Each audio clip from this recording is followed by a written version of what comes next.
हम देखते हैं कि कई बार ऐसा होता है कि जो प्रेगनेंसी में जो आज महिलाएँ हैं, वो सोचती हैं कि हम बेड रेस्ट हमें करना चाहिए, ज़्यादा हमें एक्सरसाइज़ नहीं करना चाहिए, वो कोई काम भी करने से कतराती हैं कि इसका असर बच्चे पे पड़ेगा या कोई दिक्कत आ जाएगी प्रेगनेंसी में। मैं आपसे ये जानना चाहूँगी, इसमें कितनी सच्चाई है? क्या सच में जो भी प्रेग्नेंट लेडीज़ हैं, उन्हें काम नहीं करना चाहिए या फिर बेड रेस्ट पे रहना चाहिए?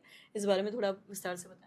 जी, अब शुरू-शुरू में क्या होता है, शुरुआत की प्रेगनेंसी में खासकर अगर काफ़ी समय के बाद प्रेगनेंसी हुई है, तो पूरा परिवार डरा हुआ रहता है और इन कहता है कि तुम बेड पर ही पड़ी रहो, तुम उठो नहीं, तुम चलो नहीं। इनफैक्ट एक पेशेंट की शिकायत थी कि मेरे ससुर जी कहते हैं कि तुम ये जो उछल-उछल के चलती हो ना, उस कारण से तुम्हारा अबॉर्शन हुआ है। तो ऐसा कुछ नहीं होता है। शुरुआत का दिन हो या प्रेगनेंसी 7वें 8वें महीने में हो, काम करना ज़रूरी है। क्योंकि हमारा जो शरीर है ना, इसमें आहार की ज़रूरत है, उतना ही आहार को इस्तेमाल करने की ज़रूरत है। अगर इस्तेमाल नहीं करेंगे तो वो शरीर में जमा होता जाएगा और बच्चे का और आपका दोनों का वज़न बढ़ेगा।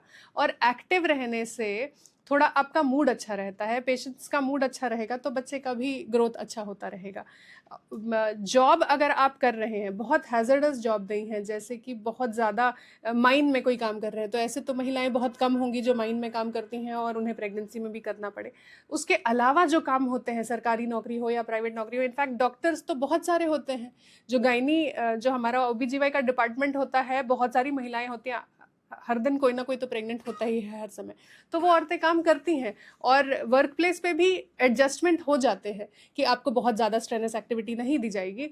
तो जो वर्किंग महिलाएँ हैं, मेरा एडवाइस ये है कि आप जॉब से छुट्टी ना लें। छुट्टी लेने से क्या होगा ना, आपको स्ट्रेस होगा। आप बेड पर पड़े रहने से एक मेजर समस्या होती है वीनस थ्रोम्बोएम्बोलिज़्म की। पैरों की नसों में गाँठ जम जाता है और वो गाँठ छाती में चला जाता है, जो जानलेवा होता है। बहुत रेयर होता है, लेकिन कंप्लीट बेड रेस्ट पे अगर कोई रहे, तो इसके चांसेस बढ़ जाते हैं। उसके लिए दवाई चलानी पड़ती है गाँठ को रिज़ॉल्व करने के लिए। तो ये सारी चीज़ें करने की ज़रूरत नहीं होती। भले ही परिवार वाले बोल रहे हैं कि बैठे रहो, पर थोड़ा-बहुत जैसे हर खाने के बाद 10-10 मिनट वॉक करना, अपना रोज़मर्रा का काम करना, अगर आप वर्किंग नहीं हैं, तो ये सारी चीज़ें करना ज़रूरी है।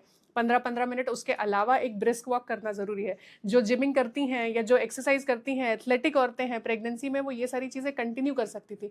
जो फिज़िकल एक्टिविटी प्रेगनेंसी की पहले थी, वो फिज़िकल एक्टिविटी प्रेगनेंसी में होना ज़रूरी है। बहुत स्ट्रेनस ना हो, लेकिन उतना होना ज़रूरी है। तभी बॉडी ये प्रेगनेंसी को अच्छे से झेल पाएगा, तभी नौजिया, वॉमिटिंग कम होगी। उल्टियाँ भी बहुत होती हैं, बैठे रहेंगे तो खाना पचेगा नहीं तो उल्टी होगी।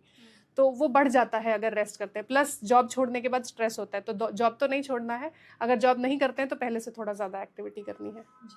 और साथ ही कई बार ऐसा भी देखा जाता है कि प्रेगनेंसी में जो महिलाएँ हैं, वो डिप्रेस्ड हो जाती हैं, खुद जी, में ही रहती हैं, उन्हें जी, एंग्ज़ायटी होने जी। लगता है, तो इसका भी क्या कारण हो सकता है? जी, मूड स्विंग्स होते हैं प्रेगनेंसी में और पोस्टपार्टम पीरियड में, हार्मोन्स के कारण होते हैं।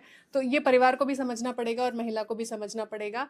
तो इस कारण मनमुटाव ना लाएँ, लड़ाइयाँ ना करें, क्योंकि वो फिर एस्केलेट होता जाता है। तो मूड स्विंग्स नॉर्मल हैं, ज़्यादा परेशान मत होइए, इसके लिए यही कहना चाहेंगे। जी। और साथ ही जैसा कि अभी आपने बताया कि जो एक्सरसाइज़ आप पहले करते थे, जी, वही करते रहना जी, है प्रेगनेंसी के दौर जी। में और वही चीज़ बाद में भी अगर हम बात करें बाद कि में भी डिलीवरी कर के सकते बाद हैं। भी जी, जी, करना जी। कितना ज़रूरी है? सिज़ेरियन के बाद तो अब जैसे कुछ पेशेंट्स हैं कि उन्हें डॉक्टर मना करेंगे कि आपको बेड रेस्ट करना है, जैसे सर्विक्स शॉर्ट हो गया या ब्लीडिंग हो गई, वो अलग बात है। उसमें आपको जो डॉक्टर इंडिविजुअलाइज़ करना है, हमें किस चीज़ की ज़रूरत है।